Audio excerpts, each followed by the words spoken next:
तो दोस्तों कैसे हैं आप।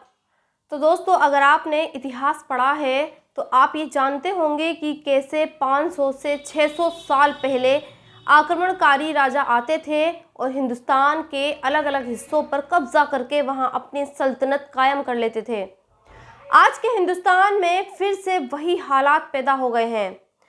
फर्क सिर्फ इतना है कि कोई राजा बाहर से आकर अपने देश पर आक्रमण नहीं कर रहा, बल्कि यहीं का राजा अपनी आंखों पर पट्टी बांधकर यहीं के लोगों से यहीं के लोगों के खिलाफ ऐसा करवा रहा है।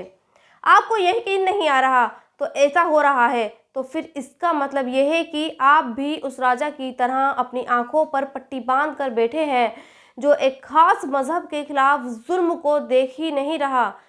खैर, आज आपको यति नरसिम्हानंद सरस्वती और काजल हिंदुस्तानी को सुनना चाहिए और ये समझना चाहिए कि देश में एक युद्ध की तैयारी चल रही है और ये एक ऐसा युद्ध है जो किसी राजा को जीतने के लिए नहीं बल्कि एक खास मजहब के खिलाफ लड़ा जा रहा है।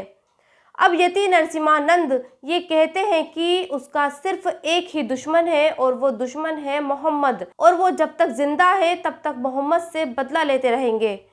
वो ये भी कहते हैं कि अगर इस मोहम्मद को ख़त्म करना है तो फिर इसका नामो निशान सिर्फ हिंदुस्तान से नहीं बल्कि पूरी दुनिया से मिटाना होगा और मक्का नाम की उस जगह पर कब्ज़ा करना होगा जहां से महादेश की गंगा जमजम के रूप में बहती है। अब सोचिए, दुनिया ये जानती है कि मक्का मुसलमानों की पवित्र जगह है जहां मुसलमान हर साल हज के लिए जाता है। नरसिम्हानंद ये कह रहा है कि देश के हिंदुओं को मक्का पर कब्जा करना चाहिए, तभी इस्लाम कमज़ोर होगा और ख़त्म होगा। वही काजल हिंदुस्तानी हैं जिन्हें ये लगता है कि हिंदू हिंदुस्तान में सिर्फ कहने के लिए आज़ाद है। यहाँ कब्ज़ा मुसलमानों का ही है और यहाँ का मुसलमान इस देश को मुस्लिम राष्ट्र बनाना चाहता है। वो ये भी कहती है कि हिंदुस्तान का मुसलमान ये चाहता है कि उसने पहले पाकिस्तान लिया और अब वो हिंदुस्तान भी लेगा।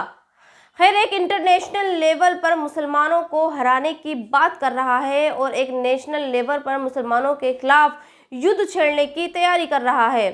लेकिन हकीकत ये है कि युद्ध शुरू हो चुका है और उस युद्ध के परिणाम बिहार, महाराष्ट्र और बंगाल हैं, जहां बीते दिनों दंगे हुए हैं, जहां मस्जिदों को जलाया गया है, जहां मस्जिदों की मीनारों पर भगवा झंडे लहराए गए हैं। और सबसे अनोखी बात यह है कि जो राजा है वो इस युद्ध पर आंखों पर पट्टी बांध कर बैठा है। वो ये दिखाता है कि जैसे कुछ हो ही नहीं रहा है। हाँ, उसकी आंखें तभी खुलती हैं जब इस तरह की शिकायतें उसके पास तक पहुंचती हैं।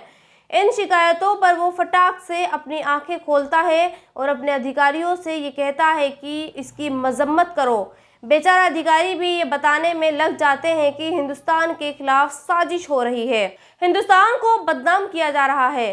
तो दोस्तों, आज के इस वीडियो में इतना ही। उम्मीद है देश का मुसलमान ये समझेगा कि उसके खिलाफ युद्ध की शुरुआत हो चुकी है और ये एक ऐसा युद्ध है जिसमें उसे यहाँ की एजेंसियाँ, यहाँ के संविधान और यहाँ के कानून का साथ बिल्कुल भी नहीं मिलेगा।